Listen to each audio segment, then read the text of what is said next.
The girl's hand trembled as she pressed it against her swollen belly, and Jonah's Harrow couldn't stop staring at it.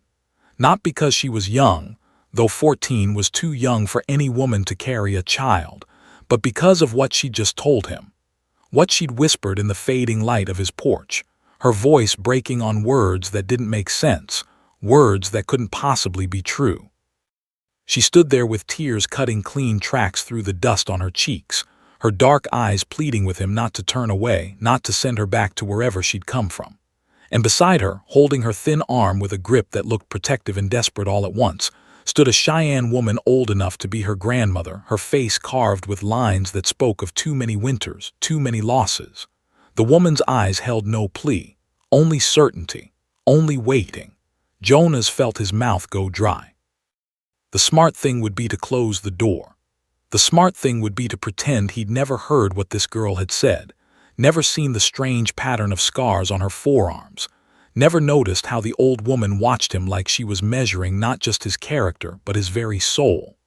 But Jonas Harrow had stopped doing the smart thing the day he buried his wife and daughter in the hard Montana ground, and some part of him wondered if maybe that's why they'd come to him.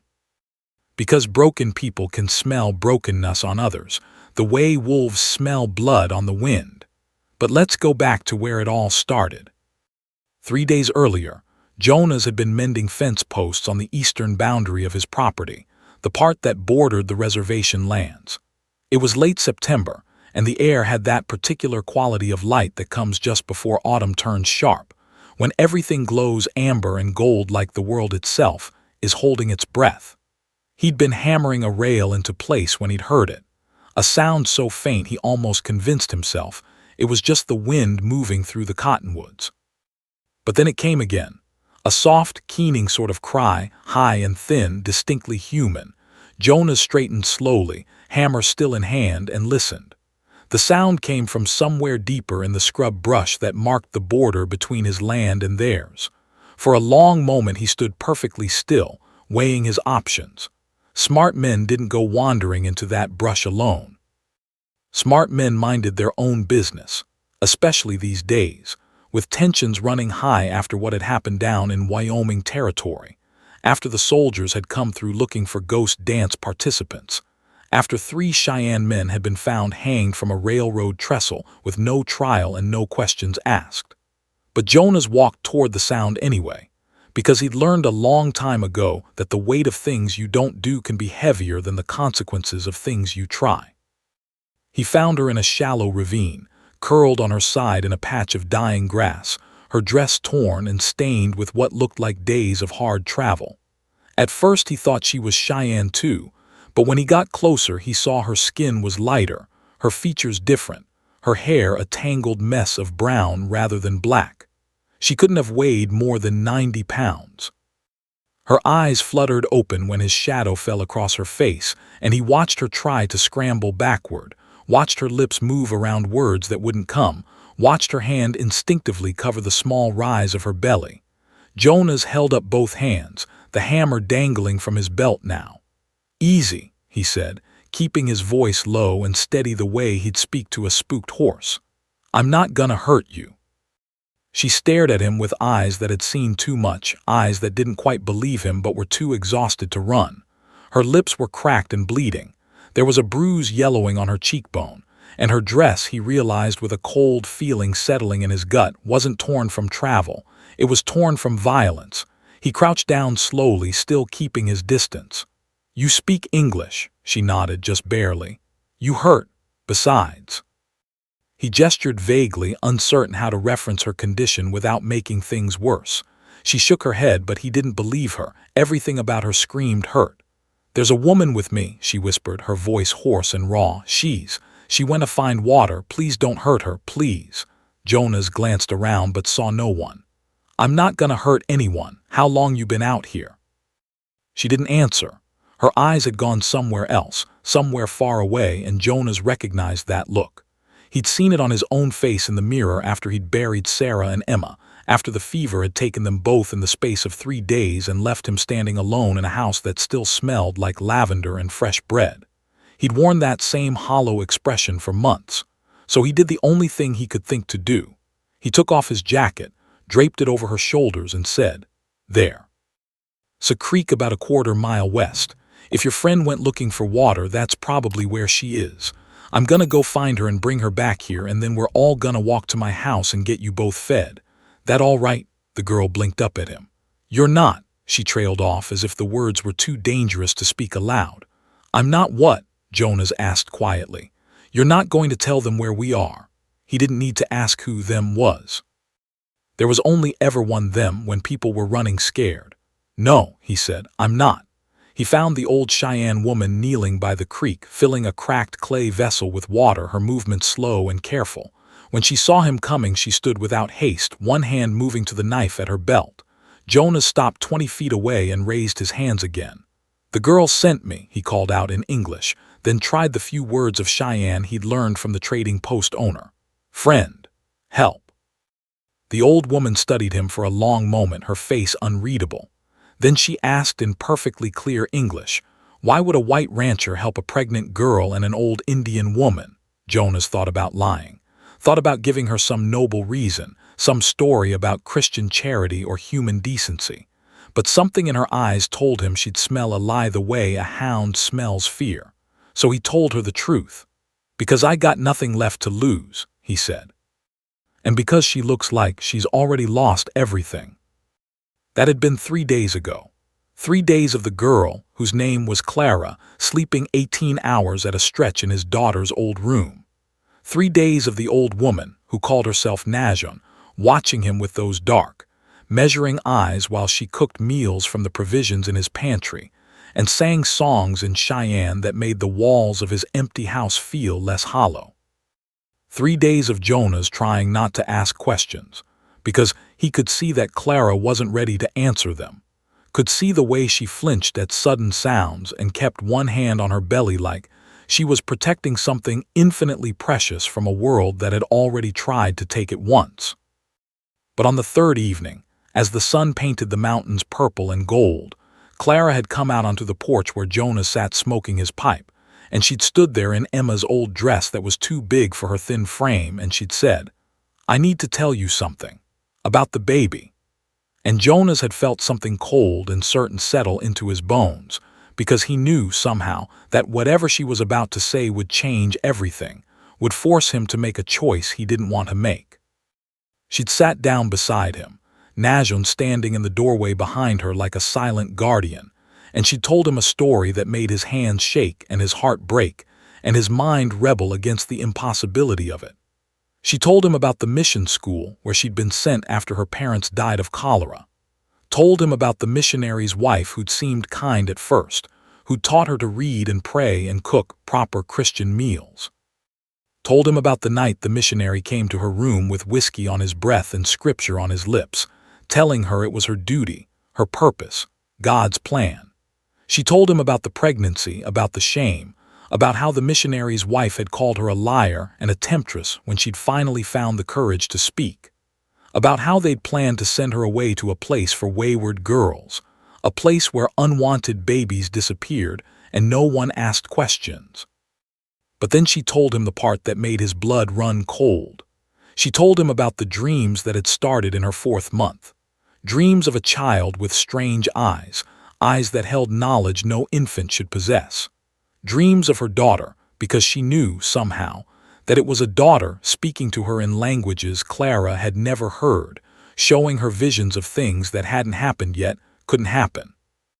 Dreams so vivid and powerful that she'd wake up gasping, her hands glowing with a faint light that vanished as soon as she fully woke. She told him how she'd tried to tell the missionary's wife about the dreams, how that had made everything worse, how they'd called in a doctor who'd wanted to bleed the demons out of her, how she'd overheard them talking about sending her not to a home for wayward girls but to an asylum, where the baby would be taken as soon as it was born and Clara would disappear into the system of the insane. So she'd run, had stolen food and money and run in the middle of the night, heading west because west was where the open land was, where maybe she could disappear, where maybe her daughter could be born free from all of it. She'd collapsed on reservation land after 3 days of walking, and Najon had found her, had taken her in despite having so little herself, had cared for her, had listened to the dreams without judgment or fear. Because Inajon, Clara said, understood what the baby was. She says my daughter is a bridge, Clara whispered, her hand pressed to her belly. She says some children are born carrying the spirits of those who came before, carrying messages between the worlds. She says the old ones knew about children like this, that they were sacred, that they were. She trailed off, her eyes filling with tears. She says my daughter is going to change things, that she's going to speak truths people don't want to hear. And that's why they're hunting us. Jonas had sat there in silence, the pipe forgotten in his hand, trying to process what he was hearing. Part of him wanted to dismiss it as the delusions of a traumatized child, the desperate rationalizations of an old woman clinging to dying traditions. But another part of him, the part that had seen things during his years on this land that he couldn't explain, the part that had felt Sarah's presence in the house after she died, that had heard Emma's laugh on the wind. That part knew better than to dismiss anything as impossible. "Who's hunting you?" he'd asked quietly. And that's when Najon had stepped forward and told him the rest. The missionary had connections, had friends in the territorial government, in the railroad companies, in the Indian Bureau. He put out word that a disturbed girl had run away from the mission, pregnant and dangerous, possibly in league with hostile Indians. He'd offered a reward for her return. And worse, far worse, he'd convinced the cavalry that Clara's presence on reservation land was proof of some plot, some ghost dance conspiracy, some excuse to justify sending troops back in to finish what they'd started. "They are using her as a reason to break the peace," Najon had said, her voice flat and hard as winter ground. "They want war. This gives them war." Clara had looked up at Jonas then with those two old eyes and said, "I know it's asking too much. I know you've already done more than anyone should, but please," her voice broke, "please don't leave us, please don't send us away. I don't know where else to go, and if they find us, they'll take her from me. They'll take my daughter and I'll never know what she was meant to be." And Jonas Harrow, who told himself after Sarah and Emma died that he'd never let himself care about another living soul, who'd built walls around his heart thick as fortress stone, felt those walls crack and crumble as he looked at this desperate child and her impossible burden.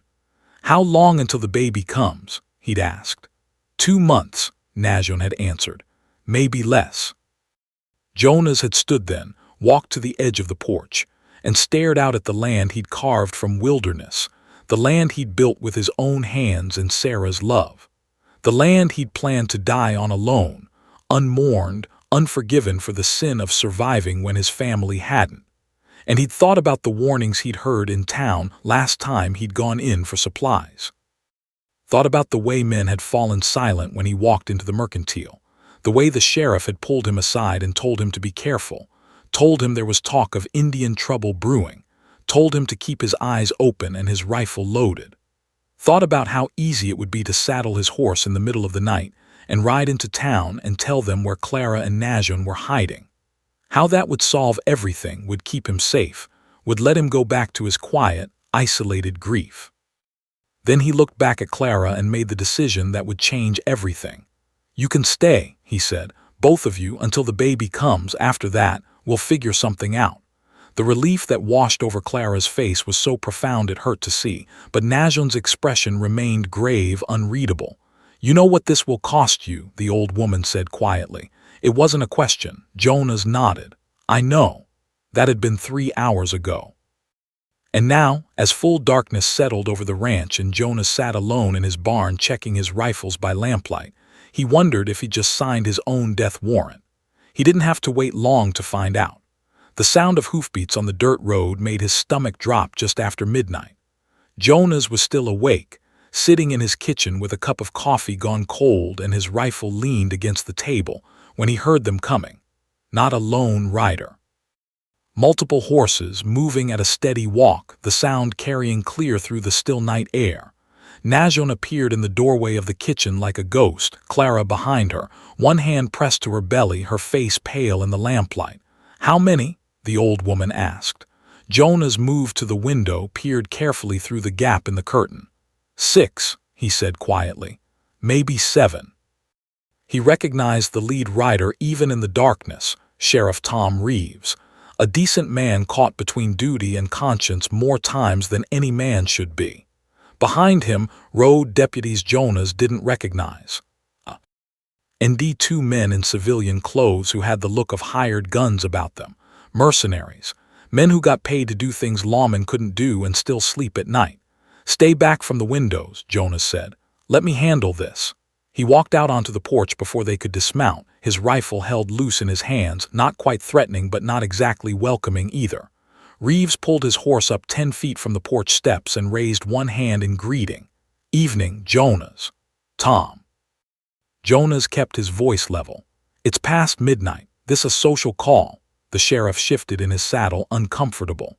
Even in the dark, Jonas could see the tension in his shoulders, the way his eyes kept flicking to the house behind Jonas as if he could see through the walls to what lay inside. "You know why I'm here," Reeves said finally. "Got word you might be harboring a fugitive. A girl ran away from the mission school. She's disturbed, Jonas. Not right in the head. Missionary says she might be dangerous." "That's so," Jonas said. "Funny how disturbed girls keep ending up pregnant." One of the civilian men snorted a laugh, but Reeves shot him a sharp look that silenced it. "That's not. Look, I don't know what happened at that mission. That's not my jurisdiction. What I know is she's got no business being on her own in her condition, and there's complications beyond just her welfare." "What complications?" Jonas asked, though he already knew the answer. Reeves glanced back at his men, then forward again. "She was found on reservation land. Old Cheyenne woman took her in. You know how things are right now, Jonas. Army's looking for any excuse to move back in, and they're saying this girl is proof of some conspiracy, that the hostiles are trying to use her to stir up sympathy to make trouble." "That's horseshit," Jonas said flatly. "And you know it." "What I know don't matter," Reeves said, and there was real regret in his voice. "What matters is keeping the peace, which means finding that girl and getting her back where she belongs before this spirals into something none of us want." Jonas felt his grip tighten on the rifle. "And where does she belong, Tom? Back at the mission where she got pregnant in the first place? Or maybe that asylum they were gonna send her to?" The sheriff's jaw tightened. "You know about that. I know enough." Reeves was silent for a long moment. Then he said very quietly, "She's here, isn't she? The girl and the old woman, they're in your house right now." Jonas didn't answer. Didn't need to, the silence was answer enough. "Jesus, Jonas," Reeves breathed. "Do you have any idea what you've done?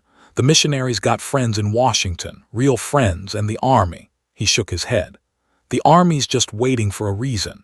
You think they care about one pregnant girl? They're using her as an excuse to break treaty, to move troops back onto reservation land to finish what they started. And by hiding her, you've just given them another excuse. They'll say you're working with hostiles. They'll say you're part of the conspiracy." "Let them say what they want," Jonas said. His voice was steady, but his heart was hammering in his chest. "I'm not turning over a scared child to men who mean her harm, and I'm not turning over an old woman whose only crime was showing kindness."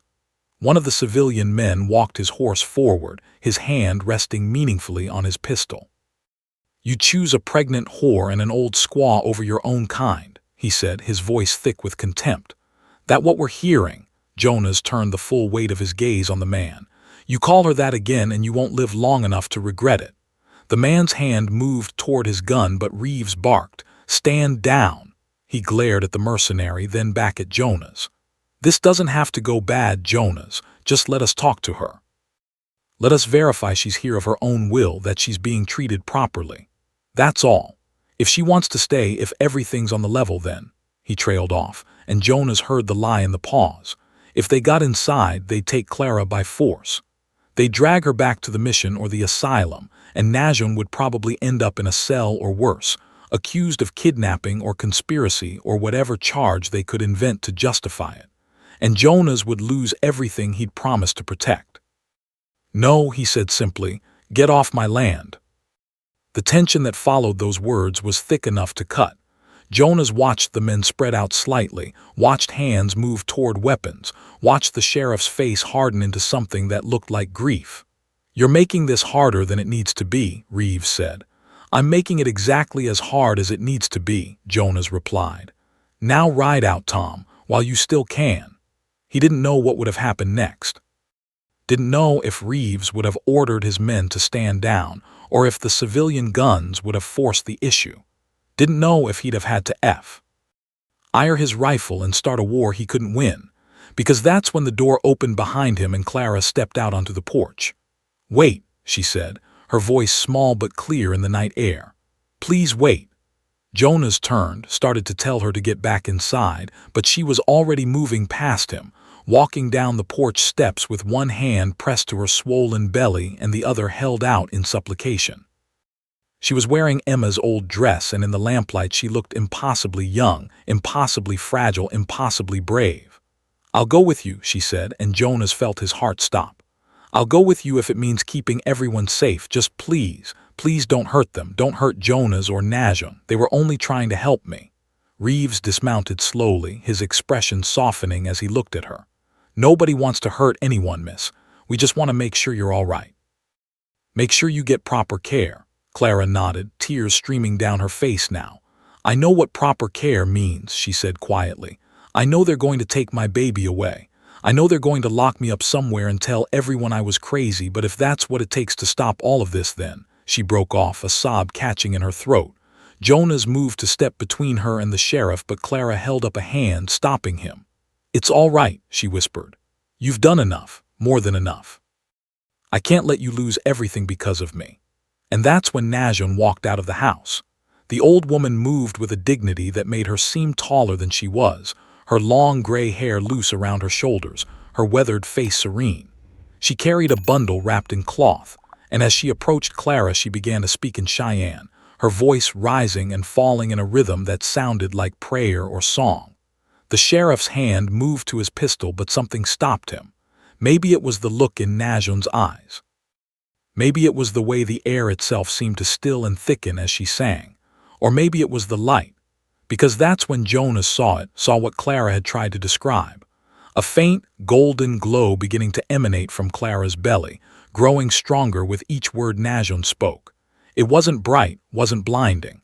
Just a soft, steady luminescence that seemed to pulse in time with a heartbeat that wasn't Clara's own. The horses began to dance nervously. One of the deputies made a sound that might have been a prayer or a curse, and Clara looked down at herself with an expression of wonder and terror as that impossible light grew stronger. Najon's song reached a crescendo and then stopped. In the silence that followed, she turned to face the sheriff and the men behind him, and when she spoke it was in English, her voice carrying a weight that made Jonas think of prophets and oracles and old magic that the world had tried to forget. "You want to know what she carries," Najon said. "You want to take what is sacred and turn it into evidence of your fears." She unwrapped the bundle in her hands. Inside was something Jonas couldn't quite see clearly, something that seemed to shift and blur even as he looked directly at it. But the effect it had on the horses was immediate. Every animal began to back up, ears flat, eyes rolling white with fear. The deputies' mounts fought their riders. Reeves' horse nearly threw him. Only the old woman stood perfectly still, holding whatever was in that bundle like an offering or a threat. "My people have words for children like the one she carries," Najon continued.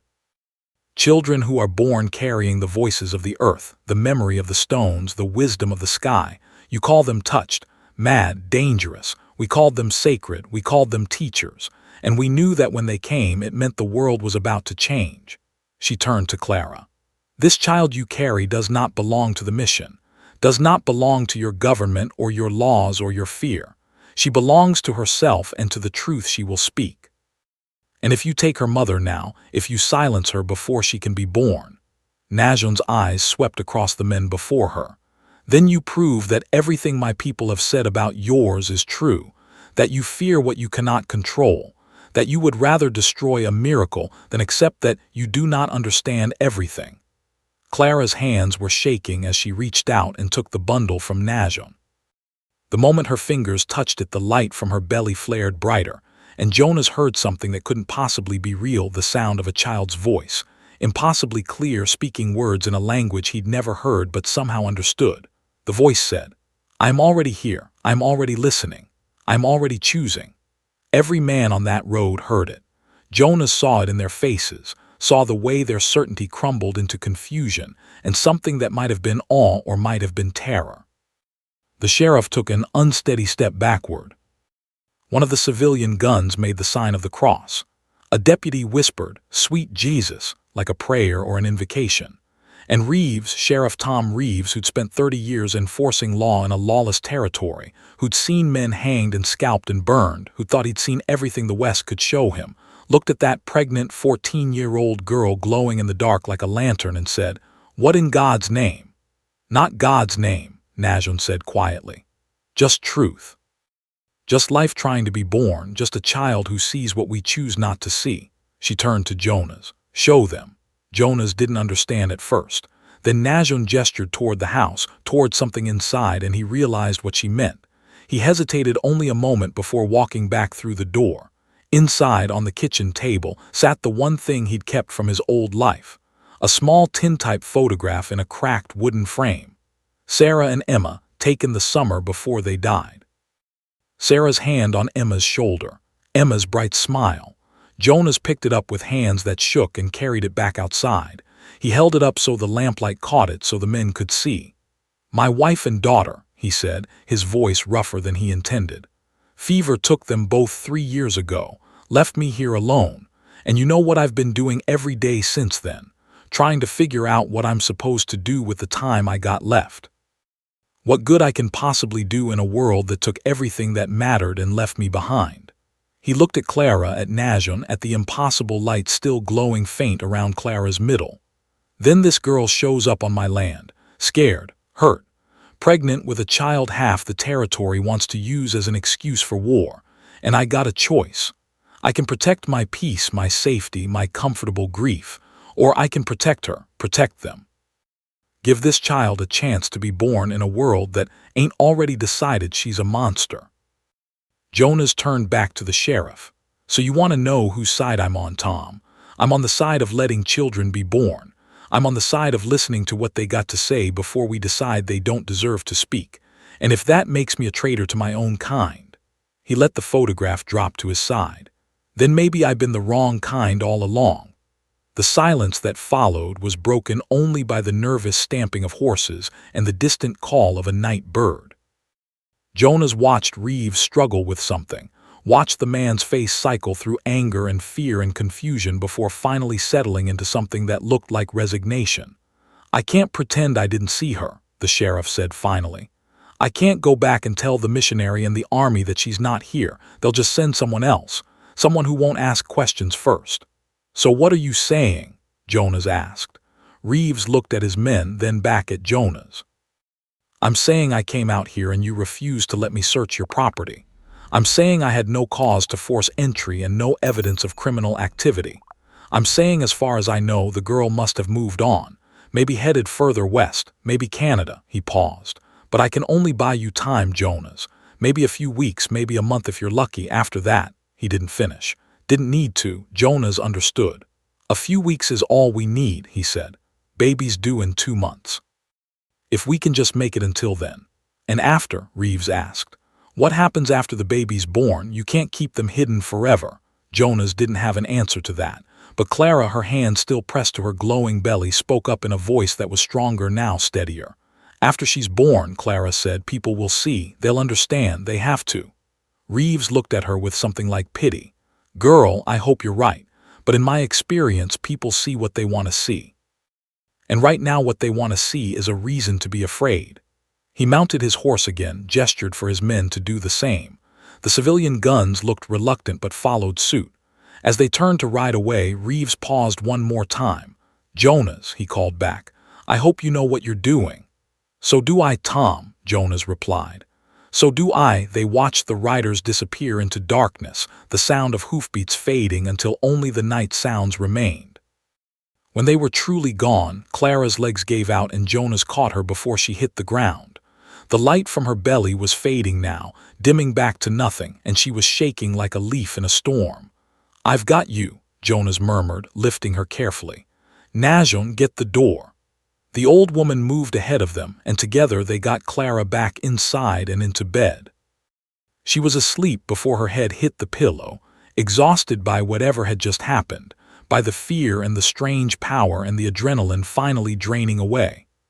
Jonas stood in the doorway of Emma's old room, watching Clara's chest rise and fall in sleep, and felt something crack further inside him, felt the last of his walls crumbling, because that was his daughter's bed, his daughter's room, and for the first time since Sarah and Emma died, it didn't hurt to see someone else there. It felt right. It felt like the room was being used for what it was meant for, protecting someone who needed protecting. Najon touched his shoulder lightly. "Come," she said. "We should talk." They sat at the kitchen table while Najon made tea from herbs Jonas didn't recognize, and for a long time neither of them spoke. Finally, Jonas broke the silence. "What was that?" he asked. "That light, that voice, what is she carrying?" Najon was quiet for so long Jonas thought she might not answer.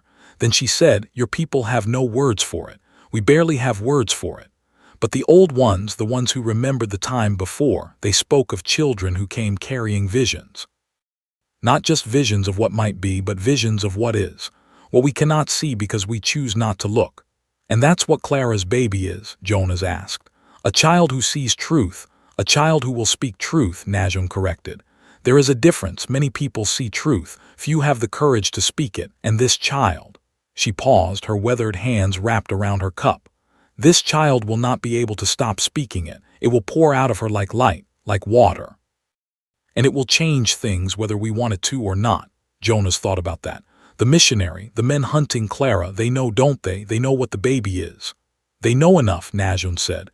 "They know that power they cannot control is coming. They know that a child born of violence and carried by faith will not speak their lies back to them, so they want to stop it before it begins."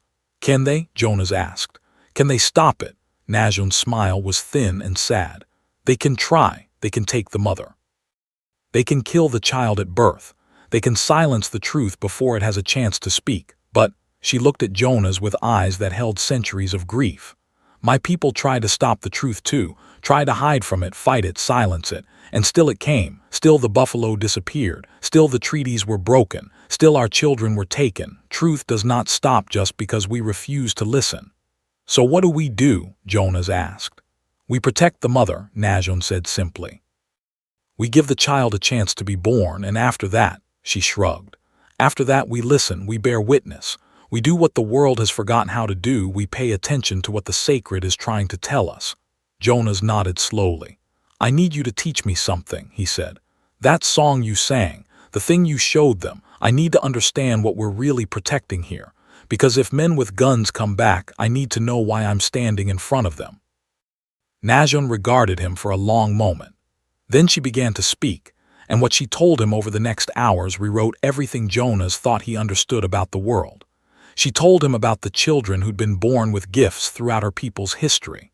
Children who could speak to animals, who could heal with their hands, who could see the threads that connected all living things. Children who were treasured and protected because the tribe understood that they were bridges between the seen and unseen world. But she also told him about what happened when the white men came. How those same gifted children were seen as proof of savagery, of paganism, of something that needed to be civilized out of existence. How they'd been taken to boarding schools and beaten when they spoke of their visions, locked in dark rooms when they tried to heal, told they were possessed by demons when all they were doing was using eyes that could see further than others. "We lost a generation of bridges," Najon said, her voice heavy with sorrow. "Lost the children who could have helped us understand what was coming, who could have helped us adapt, survive, keep our truth alive even as the world changed. And your people lost too, though they do not know it. Lost the chance to learn what we had learned, to see what we could see, to build something new that honored both worlds instead of destroying one for the other." "And Clara's child?" Jonas asked. "She's another bridge. She is perhaps the last chance at a bridge," Najon said. "A child born between your world and mine.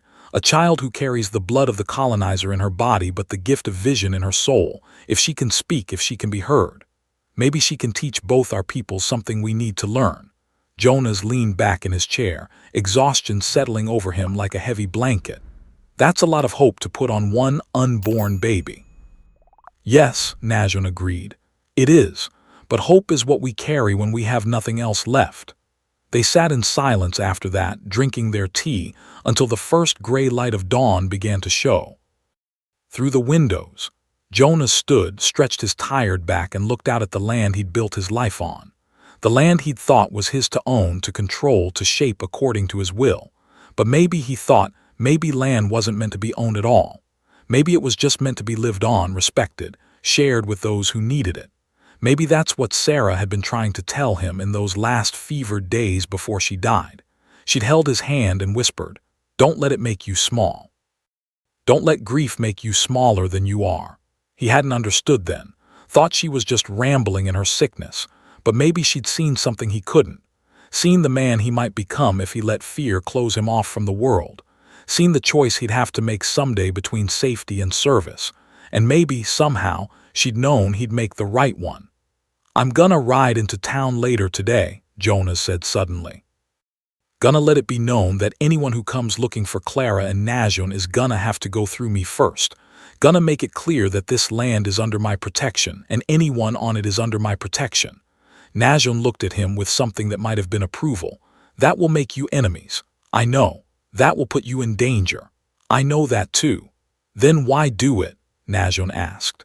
Jonas thought about his answer for a long time. Finally he said, "Because 3 years ago I stood over the graves of my wife and daughter, and I promised them I'd keep living. I'd keep getting up every morning and working this land and trying to be a man they'd be proud of. But you know what? I've been breaking that promise every day since. I've been alive, but I ain't been living, just been, existing, going through the motions, waiting to die." He turned to look at Najon. "But these past few days, since Clara and you showed up, I feel alive again. I feel like maybe I got a purpose beyond just surviving, and I'll be damned if I let anyone take that away. Not from me, and not from that girl and her baby." Najon stood slowly, walked to Jonas, and did something he didn't expect. She placed both her weathered hands on either side of his face, looked him directly in the eyes, and spoke in Cheyenne. Then she translated. "I said, you have been touched by the same gift as the child Clara carries. You have been touched by the ability to see truth. And now you cannot stop seeing it, even when it would be easier to look away." Jonas felt his throat tight. "I don't feel like I see anything clearly." "That is how you know it is truth," Najon said gently. "Truth is never clear, never simple. Truth is messy and complicated and asks more of us than we think we can give, but it is still worth protecting." She dropped her hands and stepped back. "Now go to town, make your stand, but come back before nightfall. Because Clara's time is coming sooner than we thought." Jonas felt ice water in his veins. "How soon?" "Days," Najon said. "Perhaps only days. The child is ready to be born, and when she comes—" The old woman's expression was distant, almost frightened. "When she comes, everyone within 100 miles will know, will feel it, and then our time for hiding will be over." Jonas rode into town with his rifle across his saddle and his heart hammering in his chest. He'd made this ride 1,000 times, but today felt different. Today felt like he was riding towards something final, something irreversible. The town of redemption, a name that had always struck Jonas as either deeply ironic or profoundly hopeful depending on his mood, was quiet when he arrived. Late morning on a Thursday, most folks at work or in their homes. Jonas tied his horse outside the sheriff's office and walked in without knocking. Reeves looked up from his desk, resignation already settling over his features. "I figured you'd be coming." "Need to make something clear," Jonas said, "to you and to anyone else who needs to hear it." The sheriff gestured to a chair, but Jonas remained standing. "That girl and the old woman are under my protection, my land, my responsibility. Anyone who comes looking for them is gonna have to answer to me." "Jonas, I'm not done," Jonas interrupted. "I know what you said last night about buying time.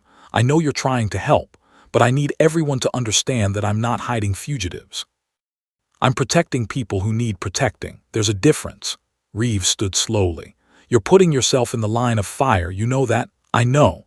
The missionaries got powerful friends, the army's looking for an excuse, and there are men in this territory who'd shoot you just for harboring Indians, never mind the rest of it." "Let them try," Jonas said quietly. The sheriff studied him for a long moment. "What changed in you, Jonas? 3 years you've been living out there like a ghost, barely speaking to anyone, barely coming into town except for supplies." Now suddenly you're ready to die for a girl you just met.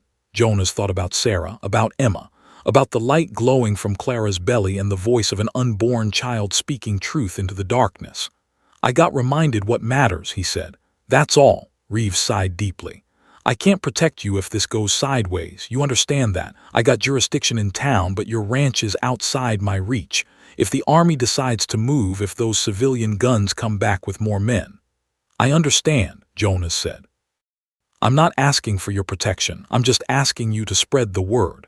Let people know that Clara and Najon are where they need to be, that they're safe, that nobody needs to come looking. The sheriff walked to the window, looked out at the dusty street. You're asking me to choose sides. I'm asking you to choose right, Jonas corrected. Reeves was silent for a long time. Then he said, I'll do what I can, but Jonas, you better be ready for what's coming. Because I don't think words are gonna be enough to stop it. Jonas left the sheriff's office and walked down the main street, feeling eyes on him from every window, every doorway. Word traveled fast in a small town, and he had no doubt that by sundown everyone would know he'd come in to make his stand public. He stopped at the mercantile for supplies, flour, sugar, coffee, things that would keep. The owner, a thin man named Parsons, rang up his purchases in silence, not meeting Jonas's eyes. But as Jonas was loading his saddlebags, Parsons said quietly, My sister had a baby young, wasn't married. Family wanted to send her away, have the child taken. She ran instead. Jonas looked up. What happened? She made it to California, Parsons said. Married a good man, raised her daughter proper. That girl's a schoolteacher now, got 3 kids of her own. He finally met Jonas's gaze. What I'm saying is, sometimes running is the right choice. Sometimes protecting people from those who judge them is the most Christian thing a man can do, even if the church don't see it that way. Jonas nodded slowly, understanding. I appreciate you saying that. Parsons went back to his ledger but added, You need anything else, Jonas, you let me know. I'll see it gets to you even if you can't make it to town. It wasn't much. One man in a town full of people who'd probably stand against him, but it was something. A crack in the certainty that he was alone in this fight. Jonas rode back to his ranch as the afternoon sun climbed toward its peak, and when he crested the ridge that looked down on his land, he saw smoke rising from the chimney of his house and felt something warm settle in his chest. For 3 years that house had been cold, empty, a reminder of everything he'd lost. Now it held life again, held people who needed him, held purpose. He found Clara and Najon in the kitchen, the old woman teaching the girl how to prepare some kind of root vegetable Jonas didn't recognize. They both looked up when he entered, and he saw the question in Clara's eyes. It's done, he said. Whole town knows you're here, knows you're under my protection. Clara's face crumpled and she started to cry, not sad tears but something else. Relief maybe, or gratitude, or just the release of tension she'd been holding for so long. Jonas looked away, uncomfortable with emotion, and busied himself putting away the supplies. Najon's hand touched his arm. Thank you, she said simply. Don't thank me yet, Jonas replied. We still got to make it through the next few days. You said the baby's coming soon.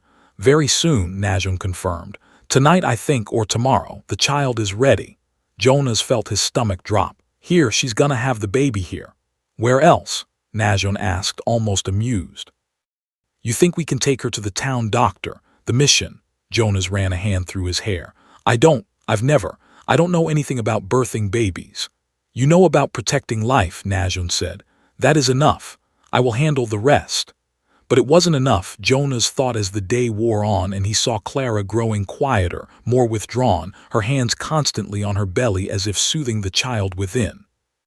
It wasn't enough because he had no idea what was really about to happen, what it meant to bring this particular child into the world. Najon had said everyone would feel it. What did that mean? How would they feel it? And what would they do when they did? Night fell and Jonas sat on his porch again, rifle across his knees, watching the horizon for any sign of riders. The sky was clear, stars bright and cold overhead. A wind had picked up, carrying the scent of distant rain. And from inside the house he could hear Najon singing that same song from the night before, her voice rising and falling in rhythms that seemed to match the wind, the stars, the turning of the earth itself. He must have dozed because suddenly he was jerking awake to the sound of a cry from inside. Not a cry of pain, a cry of wonder. Jonas was through the door in seconds, his rifle forgotten on the porch. He found Najon and Clara in the bedroom, lamplight flickering across their faces, and the air itself seemed to shimmer with heat and energy. Clara was on the bed, her dress soaked with sweat, her face pale but determined. And the light was back, that impossible golden glow, stronger now than it had been before. It filled the room like dawn breaking. "It's time," Najon said, looking at Jonas with eyes that held certainty and fear in equal measure. "The child is coming, and when she arrives—" She didn't finish. Didn't need to. Jonas could feel it too, something building in the air like the pressure before a thunderstorm. Something vast and powerful and utterly beyond his understanding preparing to break through into the world. He moved to Clara's side, took her hand when she reached for his.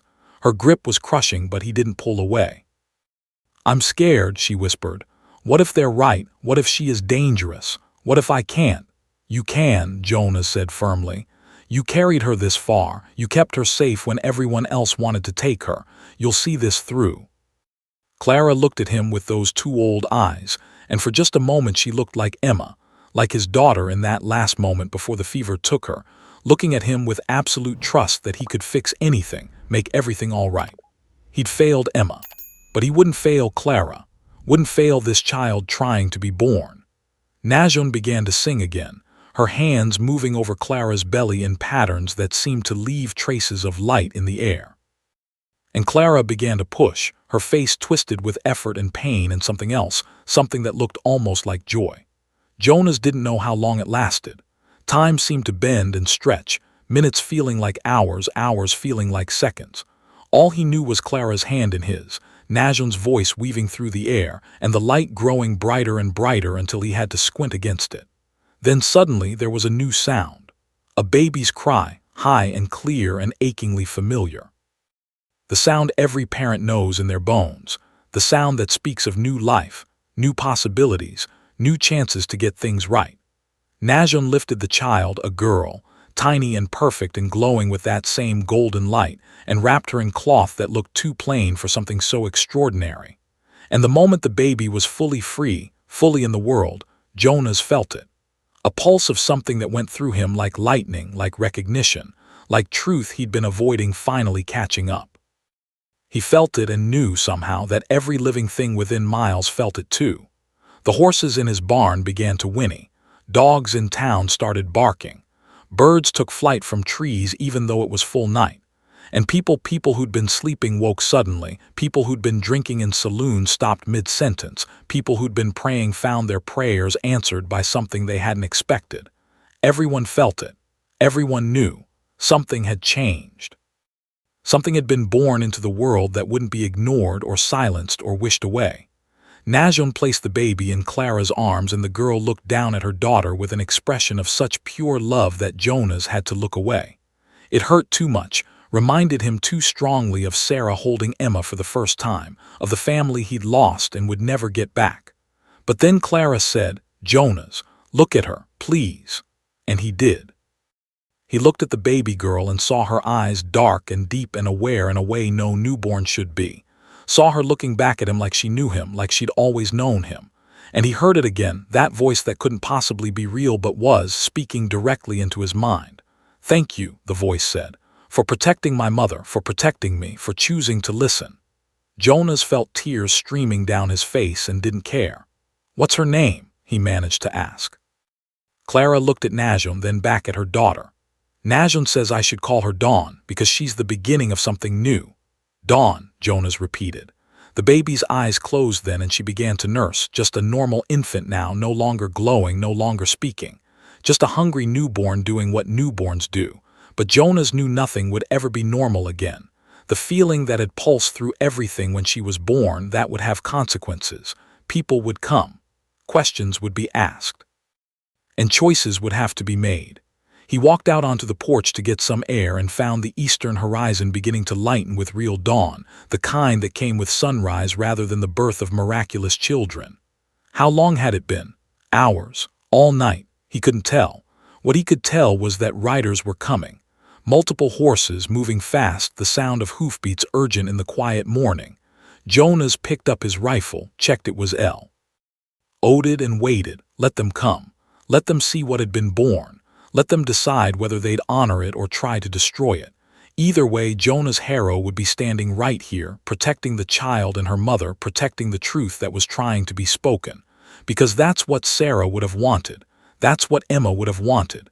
And more than that, it's what Jonah's wanted. To stand for something again. To matter.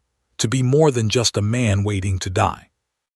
The riders resolved into figures as they got closer, and Jonas felt his stomach clench when he recognized the lead horse. Reeves, the sheriff, coming back with more men, coming to finish what they'd left undone. Jonas raised his rifle, not quite pointing it but making his intention clear. When the horses pulled up, Reeves dismounted alone, his hands visible and empty. "Easy," the sheriff said. "We're not here to fight." "Then why are you here?" Jonas asked. Reeves looked tired, older than he had just a day ago. "Because half the town woke up an hour ago feeling like something happened, like the world shifted, and they all knew somehow that it came from your ranch." He paused. "What happened, Jonas? What was that?" Jonas lowered his rifle slightly. "A baby was born, that's all. A baby girl named Dawn." "A baby doesn't make a whole town feel like they've been struck by lightning," Reeves said. "Unless—" "Unless what?" Jonas asked. The sheriff looked past him toward the house. "Unless the stories are true, unless that child really is something different." Jonas said nothing. What could he say? Reeves sighed. "I got two groups of people in town right now, Jonas. One group is terrified. They're talking about demons and witchcraft and how something unholy has been brought into the world. They want me to come out here and, well, take care of it." Jonas felt his grip tighten on his rifle. "And the other group?" "The other group," Reeves said slowly, "felt something else, something that made them think of mercy, of hope, of second chances they thought they'd never get. They want me to come out here and protect whatever was born. They want to see for themselves if the child might be." He trailed off. "Might be what?" Jonas pressed. "Might be what we need," Reeves finished. "What we've been missing, a voice that can't be ignored or silenced." He met Jonas's eyes. "I don't know which group is right. But I know that child has already changed things, and she's been alive less than a day. So I'm asking you, as a man who's trying to keep peace in a town that's about to tear itself apart, what do we do now?" Jonas thought about it. Thought about keeping Clara and the baby hidden, protected, isolated from a world that might hurt them. Thought about running, disappearing somewhere they could never be found. But then he thought about bridges, about what Najon had said. About children who were meant to speak truth whether people wanted to hear it or not. "You let people see her," Jonas said finally. "Not everyone, not the ones who do harm, but the ones who are looking for something to believe in. You bring them here. Let them see that she's just a baby, a special baby maybe, a baby with a gift, but still just a baby who needs protecting and loving and a chance to grow up in a world that won't destroy her for being different." Reeves looked stunned. "You're saying you'd let strangers come to your ranch? Let them see the child?" "I'm saying it's time to stop hiding," Jonas said. "Time to let truth be seen. Isn't that what you said? That the child would speak truth whether we liked it or not? Well, maybe the first truth she needs to speak is that she exists, that she's here, and that anyone who wants to hurt her is gonna have to go through me, and anyone else who believes children deserve a chance at life." The sheriff was quiet for a long moment. He nodded slowly. "All right, I'll bring a few people, the ones I trust. The ones who felt hope instead of fear, but Jonas, yeah, if this goes wrong, if someone tries to hurt that baby or her mother, there's gonna be blood. You ready for that?" Jonas looked at the lightning sky, at the land he'd worked for years, at the house that held a new mother and her impossible daughter. "I'm ready," he said.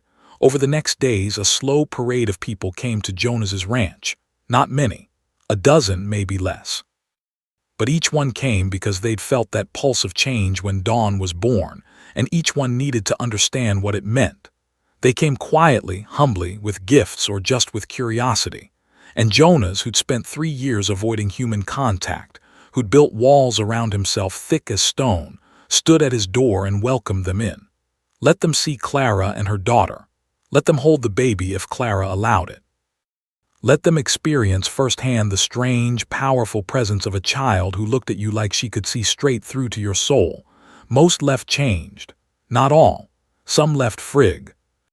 H10 convinced they'd witnessed something unholy, but others left with something like peace in their eyes, like they'd been given a second chance at hope, at faith, at believing the world might not be as broken as they'd thought. Najon watched it all with quiet satisfaction.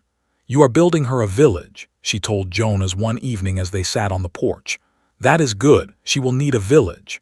"I'm just letting people see the truth," Jonas said. "That's what you said she'd do, speak truth. I'm just making space for it." Najon smiled. "That is the same thing." Weeks passed. The baby grew, Clara grew stronger, and Jonas discovered something he hadn't expected, that his house, which had felt like a tomb for 3 years, now felt like home again. Not the same home he'd had with Sarah and Emma, a different home, but a home nonetheless. The missionary never came. Word filtered back that he'd been quietly removed from his position, that questions had been asked about Clara's pregnancy, that allegations had been made that ended his career and sent him slinking away in disgrace. The army never came either. Whatever excuse they'd been planning to use to move onto reservation land fell apart when the town of Redemption itself divided and argued and ultimately decided that maybe, just maybe, they didn't want war. Maybe they wanted whatever that baby represented instead. And on a clear morning in late autumn, as Jonas was repairing fence posts again, he heard the sound of approaching horses and looked up to see not a threat but a delegation.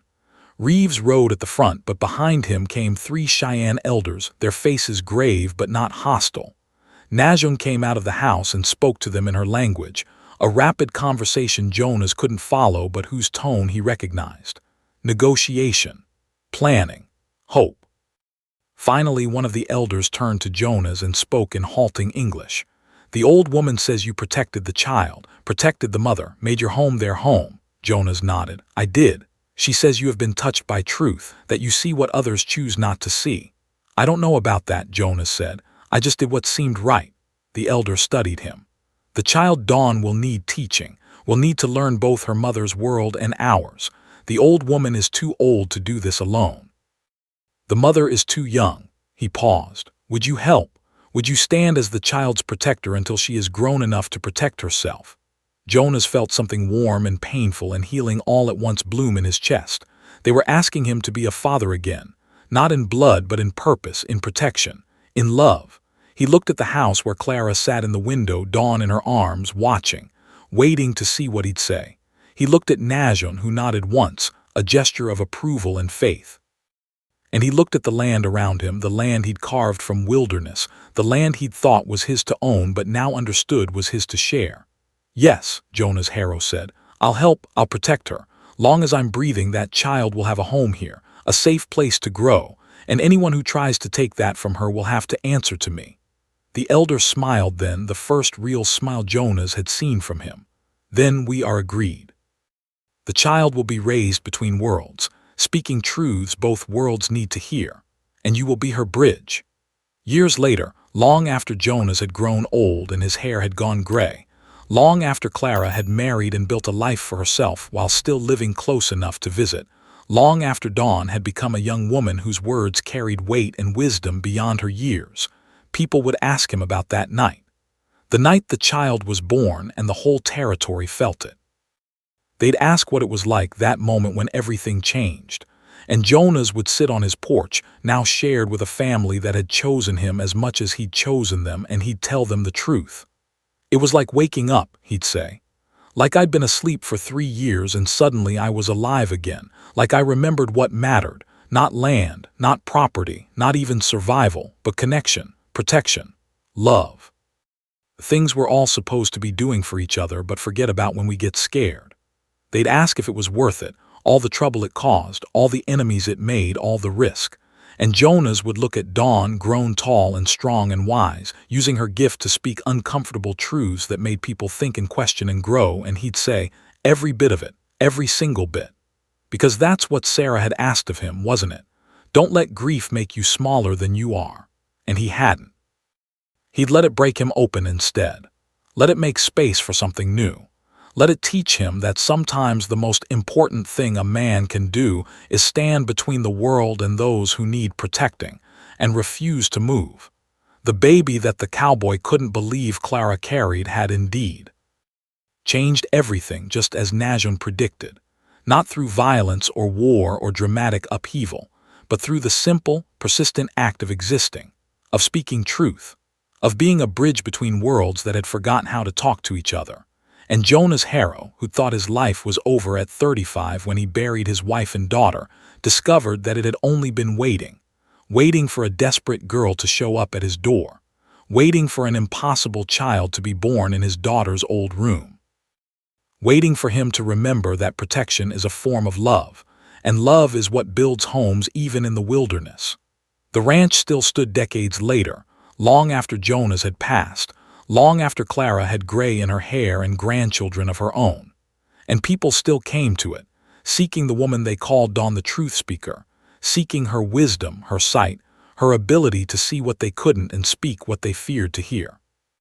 And every time someone arrived, every time a stranger stood at that door seeking answers, Dawn would tell them the same story her mother had told her. The story of a cowboy who'd lost everything and found purpose anyway. The story of a scared girl who carried an impossible child and survived. The story of an old woman who kept faith when faith seemed foolish. The story of how protection and love and standing for truth can change not just one life, but generations. That's the legacy my father left me, Dawn would say, referring to Jonas not by blood but by bond. Not land, not money, but the understanding that when truth needs speaking, you speak it, and when people need protecting, you protect them, no matter the cost. And in that way, the cowboy who couldn't believe what the 14-year-old girl carried became something more than a man who'd lived and died on a Montana ranch. He became a story, a lesson, a reminder that ordinary people faced with impossible choices can still choose right, can still choose love, can still choose to stand firm when everything and everyone tells them to walk away. The pregnant 14-year-old had cried, "Please don't leave us." And Jonah's Harrow, broken and grieving and lost, had done the hardest thing a man can do. He'd stayed, he'd protected, he'd loved. And in doing so, he'd helped bring a bridge into the world, a voice that spoke truth, a child who'd grow into a woman who'd change everything by simply refusing to be silent. That was the story. That was the legacy. That was the truth Dawn carried forward, born in lamplight and pain and impossible golden glow on a ranch that had almost become a tomb but became a sanctuary instead. And every person who heard the story, who met Dawn, who felt even a fraction of that pulse of change that had announced her birth, understood in their bones what Jonas had learned that night he'd first let Clara and Najon into his home. That sometimes the most important thing we can do is make space for what the world wants to silence.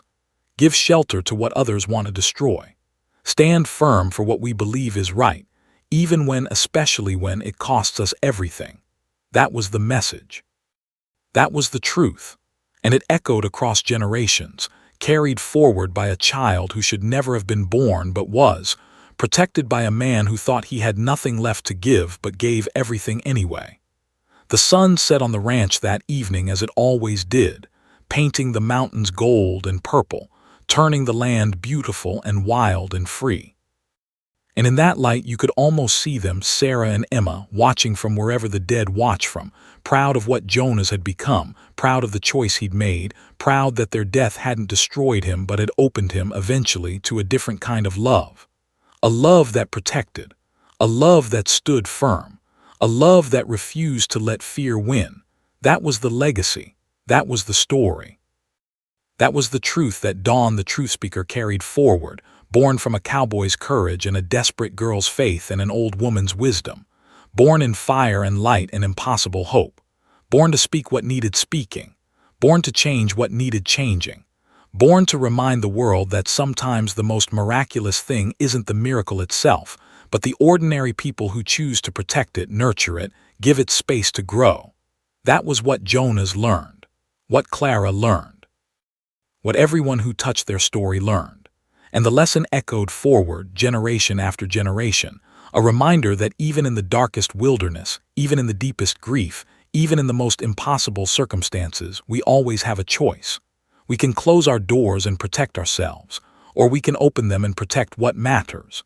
Jonas Harrow chose to open his door, And in doing so, he let in not just a scared girl and an impossible child, but hope itself, truth itself, the future itself. And that made all the difference. The end came quietly for Jonas, as it often does for men who have to their peace with living. He died in his sleep on a winter morning, snow falling soft outside the window, Clara and Dawn both at his bedside. His last words were to Dawn, who was 20 then and already becoming the voice her birth had promised. "You keep speaking truth," he'd whispered. "No matter how hard it gets, no matter who it costs you, you keep speaking it. That's why you're here." And Dawn, with tears streaming down her face, had taken his weathered hand and promised she would. Had promised she'd carry forward what he'd protected, what her mother had given, what Najon had believed in. Had promised she'd be the bridge her birth had declared her to be. Jonas had smiled then, closed his eyes, and let go. Let go of the grief he'd carried for Sarah and Emma. Let go of the fear that had nearly destroyed him. Let go of life itself, knowing he'd done what he was supposed to do. He'd protected what needed protecting. He'd loved what needed loving. He'd stood firm when it mattered most. And in doing so, he'd changed everything. The cowboy couldn't believe the baby the 14-year-old carried, but he'd protected her anyway. And that choice, that simple, terrifying, costly choice, had rippled forward through time, creating a legacy of truth and courage and love that would outlive them all. That was the story. That was the ending. And somehow it was also the beginning.